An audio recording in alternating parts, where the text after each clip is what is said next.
I will give you a very brief, simple hands-on tutorial on how to perform stationarity test in Stata using the augmented Dickey-Fuller procedure.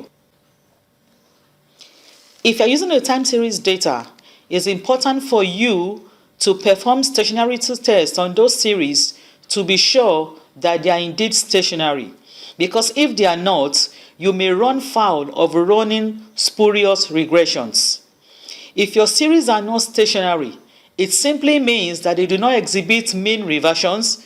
That is, the data generating process of that series does not evolve around zero. So it's always good for you to test that the data or the variables that you are using, if it's a time series data, that those variables are indeed stationary. So let's get started. I've already launched my Stata, my variables are already uploaded. So in my command section, I'm going to type BR.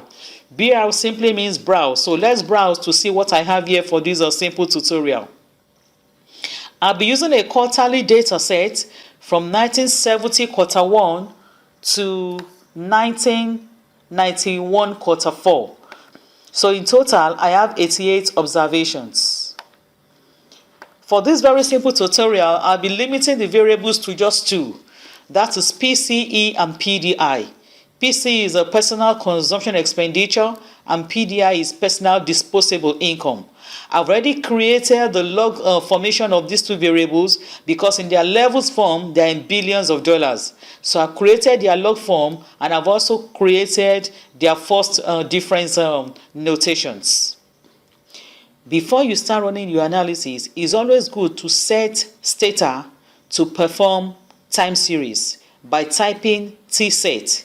Tsset simply means times series set. So I'm typing tsset quarterly because I'm using a quarterly data. And the quarterly here must match exactly the way I have it as a variable in my variable section. So I've already told Stata in my command section tsset quarterly. So if you are using a monthly data, you have to type tsset month. And if you are using a yearly data, type in tsset year. So because I'm using a quarterly data once again, I'm typing tsset quarterly. I press the enter key and Stata returns by telling me that indeed you have a quarterly data from 1970 quarter 1 to 1991 quarter 4. So now I'm set to run any analysis with my time series data. In performing stationarity tests, there are some things you need to do before you subject those variables to scientific testing using Dickey-Fuller, Phillips-Perron, or the DFGLS and so other stationarity tests out there. And those two things are simply one. Number one, plot the graph of the series to give it an eye examination or to visualize its movements. Is it trending upward or is it trending downward? Secondly, perform what we call a spurious regression, in the sense that you want to regress through variables that you have not tested for stationarity and observe the value of your R squared and the W-Watson statistic. The rule of thumb is that if the R squared is greater than W-Watson, it's an evidence to you that those theories you are working with are non-stationary. So we'll start with the first one by having a graphical analysis of the two variables. So in the command section, I'm simply going to type in this command, line. That is, I'm creating a line graph of lnPCE, which is the first variable, which happens to be the outcome variable, and lnPDI. I'm using a quarterly data, so I'm typing quarterly next with a comma. Then the legend I want Stata to use, this is the size of the legend, this is the command, medium, small, and I close the bracket. I type in the enter key, and there's the graph of the two series, the log of PCE and the log of PDI. The log of PCE is in blue, and the log of PDI is in red. From what we have seen from the two graphs, they are both trending upwards. So that tells us that the data generating process does not evolve around zero. And the upward trend is constant over time from 1970 quarter 1 to 1991 quarter 4. So this tells us that when we want to specify the ADF test, that is the Augmented Dickey-Fuller test, we have to include a constant and a trend in the specifications when running the test. So this is done. Let's now perform the regression of log PCE on log PDI by typing a simple command reg lnpce lnpdi. I'm simply telling Stata regress the log of PCE on the log of PDI, and I type the enter key. Because I need to evaluate the value of the R squared with my Watson statistic, the next thing is to find out what my Watson statistic is by typing a simple command, start dwatson. Enter key.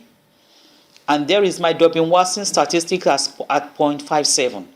So we can see here the R squared is 0.9945 and the Watson is 0.5700.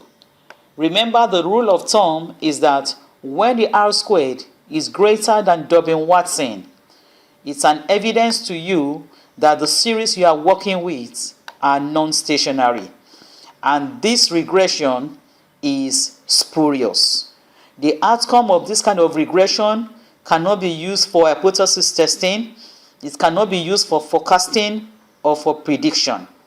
The outcome of a spurious regression is basically useless. It can't be used for anything. So the only way out is for us to make sure that these two series are stationary. So that takes us to using the Augmented Dickey-Fuller test. We do that by going to statistics. We'll maneuver to time series because we are using a time series data. Then move on to test and select Augmented Dickey-Fuller unit root test. When you click that, a dialog box opens. Okay, so I will start with the first variable, which is the log of PCE. Among the options, I'm not going to click on suppress constant term because there won't be any need for that. And the reason is because if you go back to the graph, we can see that the upward trend is actually constant over time. So there'll be need for me to include a constant in my model specification. So going back here, I'm not going to click suppress constant. So let me start with the trend. Include trend term in the regression. Because again, looking at the graph, I can see there's an upward trend. So I need to know whether that trend is significant or not. Also, I may decide to just have a look at the regression table. So I check that. And here for the lag differences, I will just use a lag. If I don't remember, if I leave it at 0, I'll be running just the ordinary Dickey-Fuller. So I'm including just one lag. I click OK. So here is my results. The only relevant part in this output is the upper part showing the Augmented Dickey-Fuller test for unit roots. And since the test statistic, the absolute value of it is lower than the three options available here, I cannot reject the null hypothesis. So this tells me that indeed the series of a log of PCE is not stationary. Again, let me test again, now including the drift in the specification. So I go back to statistics, time series, test, Augmented Dickey-Fuller. So now I uncheck the trend term and I check the drift term in the regression. I still want the regression table to be displayed and I leave the lagged differences at 1. I click OK. The result of the test statistic shows me that I still cannot reject the null hypothesis. Using my rejection on the 5% critical level, I cannot reject the null hypothesis that the log of PCE is non-stationary. So having confirmed that the series is non-stationary, let us now use the difference of this series to test. So I go back to statistics, time series, test, Augmented Dickey-Fuller. Now in the choice of variable, I will now be using the difference of log of PCE. I've already created the difference, so I click on D log of PCE. So let me start with the inclusion of the trend term and see whether it's going to be stationary or not. I still want the regression table to be displayed. Lag difference is still at 1. I click OK. Here is the output. The test statistics here now shows me the absolute value is higher than my 5% critical value. So here I have to reject the null hypothesis. So I accept the alternative that now the log of PCE is stationary. So the null hypothesis of unit root is rejected in this case. That is with the inclusion of the trend term. And even look at the trend term is not significant, but the constant is significant in this regression. Next thing to do again, let me run the test using just the drift in the specification. So I uncheck this and I check in the include drift term in regression. I still want the table to be displayed. Lag difference is still at 1 and I click OK. So let's look at what we have. Here again is a result. We have it here, and the t statistic, the absolute value is 4.716, is higher than my critical value at 5%. So again, I have to reject the null hypothesis in this case. So including the constant in my model, look at the constant here is very significant. So this tells me that indeed log of PCE is now stationary at a force difference using the constant in the model. So having taken you through these, you can see that when you use the difference of a variable, you are likely to have it as a stationary variable. So to confirm the stationarity of the variable using the difference, let's now plot the series on the graph to see how it looks like. So we can see here now that the difference of PCE and PDI are now stationary around 0. That's using the difference.